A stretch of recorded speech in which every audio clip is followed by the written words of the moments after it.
میں اگر 3 رکعت نکل جائیں تو باقی رکعت پڑھنے کا طریقہ کیا ہے؟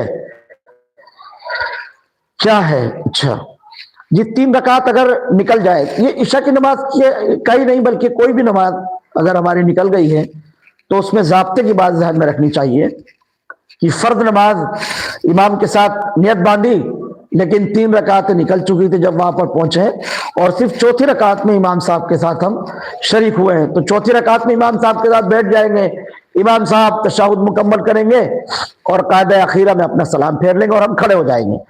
تو کھڑے ہونے کے بعد جو رکعت ہم ادا کریں گے وہ گویا ہماری پہلی رکعت ہوگی، اور ہم پہلی رکعت گویا کہ ادا کر رہے ہیں۔ کس طور پر؟ اس طرح سے کہ ہم اللہ اکبر کہہ کر کے کھڑے ہو جائیں گے اور ہم ثنا پڑھیں گے، سبحانک اللہم و بحمدک، یہ جو دعا یہ پڑھیں گے، اس کے بعد اعوذ باللہ پڑھیں گے، بسم اللہ پڑھیں گے، اور سورہ فاتحہ کی تلاوت کی جائے گی، اور سورہ فاتحہ کے بعد پھر ہم سورت بھی ملائیں گے۔ یہ ہماری پہلی رکعت ہے۔ حکم کے اعتبار سے ہم کھڑے ہو جائیں گے، لیکن ترتیب کے اعتبار سے یہ ہماری دوسری رکعت ہے۔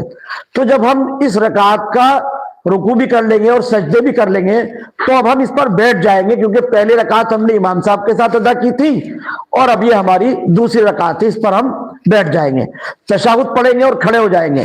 کھڑے ہونے کے بعد ہم جو رکعت ادا کریں گے اس رکعت میں اب ہم سورہ فاتحہ پڑھیں گے اور ایک سورت ملائیں گے۔ اس طرح سے اپنی اس رکعت کو مکمل کریں گے۔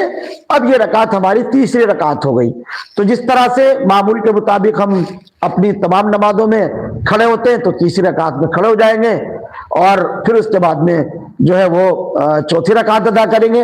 اس چوتھی رکعت میں ہم صرف سورہ فاتحہ پڑھیں گے، اس میں سورت نہیں ملائی جائے گی۔ اس طرح سے اپنی نماز کو ہم انشاءاللہ مکمل کریں گے۔ امید ہے کہ یہ جواب مکمل ہو گیا ہوگا۔